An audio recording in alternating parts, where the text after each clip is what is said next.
semakin kesini kan semakin terang bahwa sebenarnya Tuhan itu tidak bagi-bagi rezeki kepada manusia gitu ya. Betul. Tetapi Tuhan menyediakan rezeki. Tuhan menyediakan. Tapi pertanyaannya, kenapa ada yang dapat rezeki sedikit dan kenapa ada yang dapat rezeki banyak? Oke, cara mengambilnya. Cara mengambilnya. Cara mengambilnya. Oke, tadi saya umpamakan ya, Tuhan itu punya saputra kelimpahan. Tuhan sudah menyediakan toh. Terus kenapa ada yang dapat sedikit, ada yang dapat banyak? Cara mengambilnya. Saya ibaratkan ada orang yang ngambilnya pakai sendok, ada yang pakai gelas, ada yang pakai gayung, ada yang pakai ember kan itu kan. Terus sekarang kalau suruh milih kira-kira mau ngambil pakai apa kira-kira? Ya, kalau orang serakah, dano aja sekalian luas gitu. Dano atau waduk itu ya. Waduk gitu. Nah, ini pun banyak orang masih terjebak dengan wadah yang terbatas. Betul. Karena dano bisa habis juga. Apapun wadah yang kamu pakai pasti habis. Oke, paham. Nah, ternyata setelah habis, ibaratnya ya, butuh habis mau ngambil antrinya panjang. Ciloko toh? Iya. Makanya karena lihat antrinya panjang, banyak orang apa? Sikut-sikutan, jegal-jegalan, tendang-tendangan, paten-patenan. Nah, ciloko lagi, udah sikut-sikutan, tendang-tendangan, udah mendekati kepleset. Kan silakan lagi. Iya. Padahal ada cara yang lebih cerdas. Itu dipakai Pak Niko? Ya, saya pakai apa? Pakai pralon. Paralon. Ya. Dialirkan. Jadilah saluran. Oke. Jadilah saluran. Terhubung dengan sang sumber. Nyaman. Nah, mekanisme kerjanya pralon begini, saluran itu. Ini bicara kebermanfaatan. Semakin banyak orang yang mendapat manfaat dari fungsi kita sebagai pralon tadi, sebagai saluran tadi, otomatis debitnya semakin diperbesar. Iya. Kita nggak perlu khawatir. Benar tuh. Semakin banyak orang yang dapat manfaat dari pralon tadi, dari fungsi saluran tadi, debitnya otomatis diperbesar. Iya. Terus yang memperkecil debit apa? Ya ketakutanmu dan kekhawatiran itu yang memperkecil debit. Nah, banyak orang masih terjebak dengan takut dan khawatir tadi. Iya. Bangun arah cukupi, nak kurang. Saya datang ke sini pakai logika. Saya datang ke sini itu sekaligus ketemu jawaban Pak Niko karena aku kok rada ngawur juga ya. Arek kerja sakmono akeh kok tak kon mangan los ya, mau makan kapanpun kok. Ya. Oh, ternyata jadi paralon, jadi saluran. Jadilah saluran berkat. Jadilah kepanjangan tangan Tuhan. Jadilah rekan sekerjanya Tuhan. Ya. Maka ada suatu cerita kan, ini ada orang tanya, Tuhan, apa yang menyukakan hatimu Tuhan? Apakah sholatku? Apakah puasaku? Apakah amalku? Tuhan katakan apa? Itu semua tidak menyukakan hatiku. Karena semua itu kamu gunakan untuk kepentinganmu sendiri. Kamu sholat karena kamu berharap dapat surgaku, dapat pahalaku. Kamu melakukan amal karena kamu berharap balasan dari aku. Yang menyukakan hatiku adalah ketika kamu sudah, jiwamu ada di tangan orang-orang, jiwamu tertuju pada orang-orang miskin, orang-orang terlantar, orang-orang kekurangan, yatim piatu, ya, janda-janda. Tapi ini kucing garong ini melintir ayat ini, maksudnya janda-janda tua, ya, bukan janda-janda gembling kan itu kan. Nah, itu kucing garong kan pada di kan sunatullah Pak, sunatullah gundulmu ya. Kan bisa kamu menyantuni janda-janda tanpa menyentuh tubuhnya. Dan itu berlaku janda-janda tua. Nah, yang tua-tua nggak pernah diperhatikan. Sing gembling-gembling, sing terdilir kan itu kan. Nah, kucing garong kan gitu. Justru ketika ada janda tua datang ke saya perintahkan kerja saya ada yayasan. Oke, ketemu yayasan tiap bulan dikirim. Kalau janda-janda muda ya tak karyakan, ya kamu bekerja nih tak kasih pintu-pintu rezekinya. Iya. Dan ketika ada teman-teman yang kemudian nonton video ini, terus kemudian dia langsung aplikatif. Ya. Jadi dia menerapkan langsung di rumah.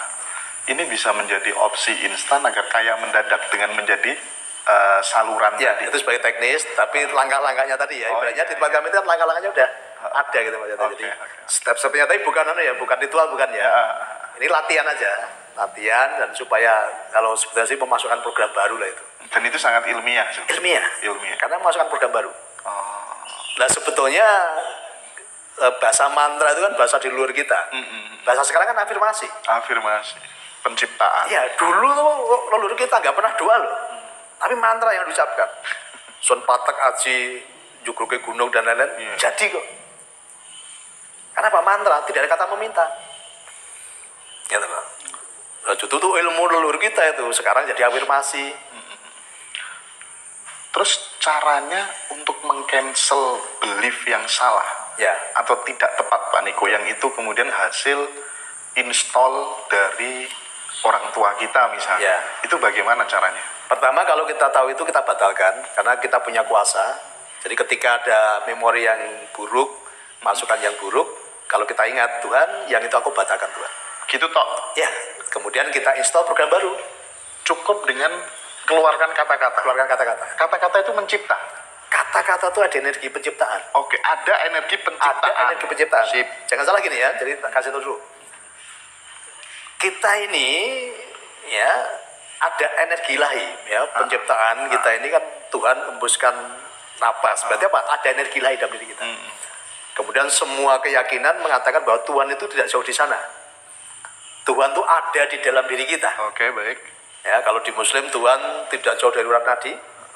Kalau di Kristen lebih jelas, aku di dalam engkau dan engkau di dalam aku. Kalau leluhur kita mengatakan apa? Manunggaling kawula Gusti. Sadari bahwa dalam diri kita itu ada Tuhan itu. Nah, Tuhan tuh bisa mencipta, dan menciptanya pakai apa? Sadari dulu ya, Tuhan mencipta. Namanya mencipta dari tidak ada menjadi ada. Tuhan mencipta pakai apa? Saat dulu Tuhan mencipta, apa yang dilakukan Tuhan? Meniupkan. Enggak, ketika mencipta pakai apa? Kata-kata. Kata-kata. Kun fayakun. Kun fayakun. Kan kata-kata. Karena di dalam diri kita ada Tuhan ya. Setiap kata-kata kita tuh ada energi penciptanya. Iya, oke. Apapun loh ya yang kita katakan loh ya. Baik itu kata-kata yang baik maupun kata-kata yang buruk, semua ada energi penciptanya. Nah seringkali banyak orang mencipta sesuatu yang mereka tidak inginkan. Contoh, kan nggak pengen kere, nggak pengen cari uang susah, tapi banyak orang wah cari uang susah, penciptaan itu. Ekonomi semakin sulit, penciptaan itu. Bapak sebentar. Ya. Ketika kemudian kucing garong dalam tanda kutip, Ya. tahu ilmu ini, Ya. Kan perspektif umum mengatakan kalau kamu pacarmu banyak, nanti kamu cepat jatuh. Ya. Kucing garongnya tinggal bilang dong Pak, itu kan kamu, aku enggak gitu. Oh no, kalau itu hubungannya begini ya, ini agak ilmu berbeda. Ketika orang sukses, kemudian dia bergaul dengan banyak wanita. Oke. Ingat, di dalam hubungan seks, ya, maka seks artinya apa? Secret energy exchange. Di sana ada pertukaran energi. Jadi ketika seorang laki-laki yang berkelimpahan, ingat-ingat ya, wanita yang mendekat itu pasti motivasinya macam-macam. Dan banyak motivasi keuangan. Apa yang pertukaran terjadi? Si wanita mengirim energi kemiskinan, menarik energi kelimpahan dari sang laki-laki tadi. Makanya banyak orang ketika sudah sukses, jatuh dalam itu turun. Salah satu faktor itu penyebabnya. Penyebabnya itu karena apa? Ada pertukaran energi. Yang wanita nyedot energi kelimpahan dari sang laki-laki, yang laki-laki terima energi kemiskinan. Apalagi wanita itu buka warung, banyak orang yang jajan di sana. Udah energinya macam-macam itu. Ada energi kejahatan, ada energi variatif ya. Macam-macam. Energi buruk semua itu. Iya. Masuk ke kita. Maka selalu pesan dengan santri saya dan komunitas saya, hati-hati. Ketika kamu sudah sukses, godaan paling besar adalah wanita. Tapi ketika saya kasih pelajarannya, mereka takut. Karena itu hukum. Justru masalahnya tadi ada pertukaran energi tadi. Iya. Maka seks, ya. Secret energi exchange. Ada pertukaran energi di situ. Maka sebenarnya ada ilmu, tapi kalau tak ajarkan ini malah bikin orang kalau akhlaknya belum kuat gak bikin bahaya ini ya. Kenapa dulu raja-raja itu istrinya banyak? Iya. Karena sebenarnya dia tahu energi dari wanita itu. Jadi dia nggak sembarang milih. Oh iya. Ada wanita yang energinya bagus, gitu loh. Karena di situ ada pertukaran tadi. Makanya raja-raja dulu kan istrinya banyak karena tahu energi tadi. Dan itu gak sembarang loh, raja milih itu. Kalau kita kan sekarang kucing garong kan anggar kita klimis tubruk, klimis tubruk. Nah justru membuat kehidupan banyak orang jatuh karena itu. Hati-hati itu. Nah itu sebenarnya itu kalau di tempat kami itu kelas premium ya. Karena kalau saya mengajar itu banyak orang belum kuat akhlaknya biasanya. Jadi kelas malam ya, ada kelas malam.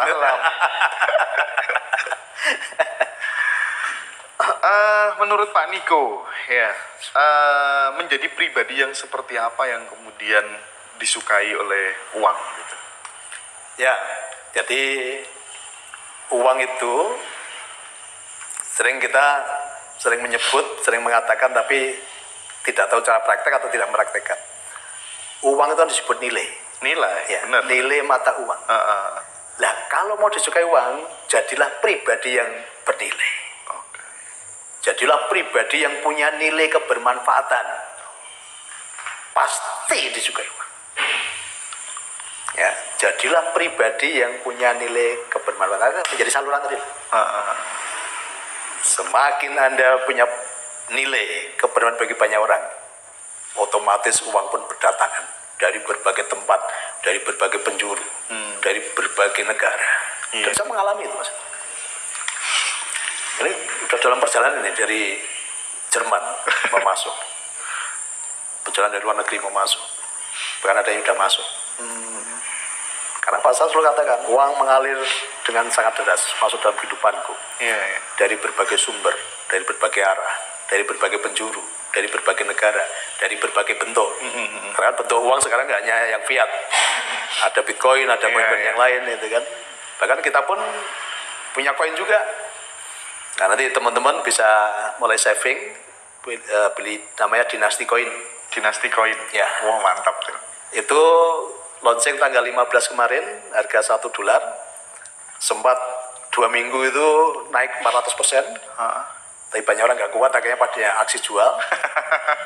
Tapi sekarang sekitar 1,2 lah sekarang. Komunitasnya Pak Niko namanya apa sih? Dinasti Nusantara Group ya. Oh, Dinasti Nusantara Group. Ya, kenapa? Karena saya punya mimpi dan ini pasti jadi kenyataan, Nusantara kembali jaya. Ya, maka sebelum Pak Jokowi membangun Ibu Kota Nusantara, saya sudah membangun Bahana Lintas Nusantara. Karena saya yakin, karena leluhur saya juga pelaku Nusantara ya. Jadi, dan Nusantara circle-nya udah mendekati untuk Nusantara kembali jaya.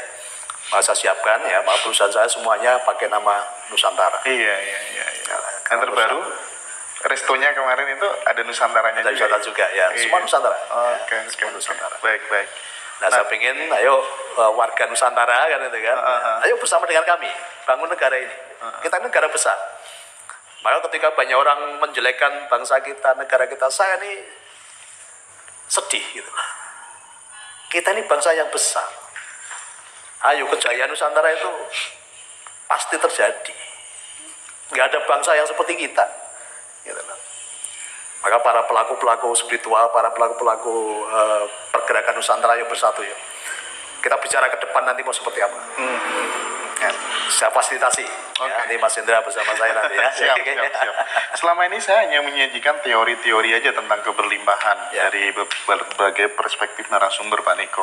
Nah, mumpung saya ketemu Pak Niko gitu, produk-produk apa saja sih yang kemudian teman-teman itu yang nonton ini bisa ikut terlibat? Oh, minimal dia jadi reseller, ikut jualkan dan lain sebagainya, sehingga itu ada bisnis secara konkret real yang bisa ada aksi langsung teman-teman bisa terlibat gitu. Kami ada produk air minum kesehatan ya, kita punya 7 merek. Ada Eterik, ada Bugarufit, kemudian ada Platinum, ada Tenindo. Ini kita bicara kelimpahan ya. Jadi ketika saya membuat produk air ini, saya nggak pernah presentasi tentang air. Jadi ketika orang minta presentasi, udah tak kirim produk. Karena bicara presentasi air ya biar airnya yang presentasi, bukan saya yang ngomong. Iya.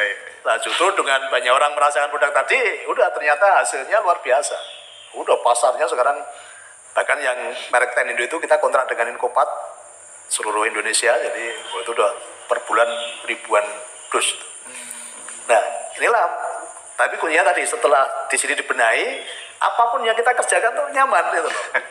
Ketemu jalannya ya. Jadi seperti semesta pun ikut ambil bagian. Itu. Kemudian ada biru umroh. Biru umroh. Ya, jadi sahabat Ngaji Roso ya, bisa menjadi agen biru umroh kami. Ya. Kelebihan di kami apa? Dalam 1 tahun kita sudah ada jadwalnya, mau berangkat tanggal berapa, silakan pilih. Nah kenapa sudah ada jadwal 1 tahun? Karena tiket sama hotel sudah kita booking 1 tahun. Jadi ada kepastian, ada kenyamanan. Karena saya sebagai seorang konsultan, saya tuh sering menangani banyak biru umroh yang gagal memberangkatkan jamaahnya. Saya harus nomboi, saya harus nolong mereka. Nah, dari pengalaman itu sekarang saya rubah. Ya. Teman-teman silakan jalankan. Ya. Masih banyak orang yang belum terjangkau. Dan nanti ajari cara bermarketing supaya tidak ditolak. Dan pasti tidak ditolak. Dan ada caranya nanti ya, bermarketing tanpa ditolak. Ya. Nanti kita ajarkan itu. Dan masih ada produk-produk kesehatan yang lain, semuanya herbal. Dan satu lagi Mas Hendra, ini saya baru pesan alat dari Jerman, udah dikirim tanggal 16, ya, mungkin minggu depan datang. Alat ini memperlengkapi apa yang sudah ada di kami. Jadi alat itu lebih canggih dari MRI, lebih canggih dari general check up. Jadi bisa merekam semua tubuh kita. Sakitnya pun bisa kebaca semua nanti, tanpa kita ngomong. Tanpa kita ngomong. Bahkan cedera kita waktu kecil kita udah lupa, di situ pun kelihatan. Ya, jadi ini nanti juga lebih dasar lagi, ya memperlengkapi apa yang sudah ada di kami. Dan alat itu di samping bisa mendeteksi tadi, juga bisa menyembuhkan. Jadi nggak hanya mendeteksi, tapi juga sampai ke tingkat penyembuhan. Nah ini tambah kebermanfaatan semakin banyak nanti ya.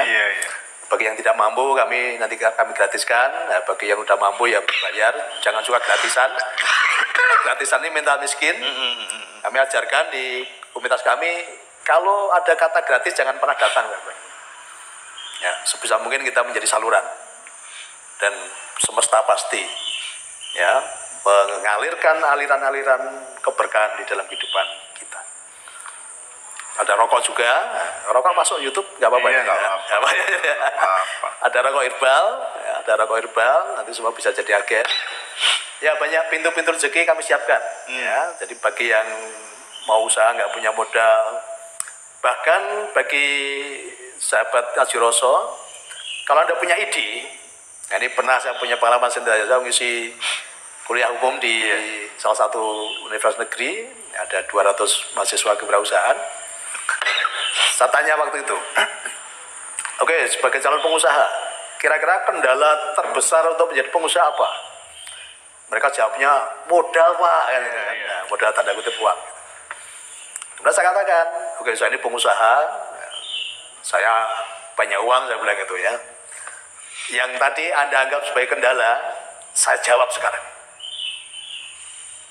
Oke, silakan ya, datang ke rumah saya, ini alamatnya, bawa idemu ke tempat saya, nanti saya modali.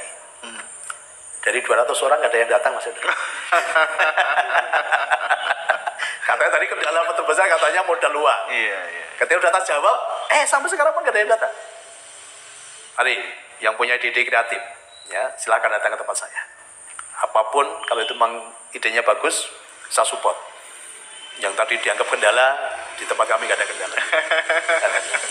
Yang belum punya usaha, silakan tinggal menjalankan usaha-usaha kami yang sudah settle, ya, yang sudah terbukti. Banyak testimoni ya dari pengguna-pengguna produk itu. Semua sudah ada. Ya, pintu rezeki sudah kita siapkan. Kalau memang perlu modal pun, ayo, tak support kan gitu. Sekarang mau ngelas apa lagi coba? Nah, kalau dia masih beralasan ya dasarnya dia memang nggak niat. Ya, dan di dalamnya belum beres ini, yang belum beres di sini kan gitu. Benar.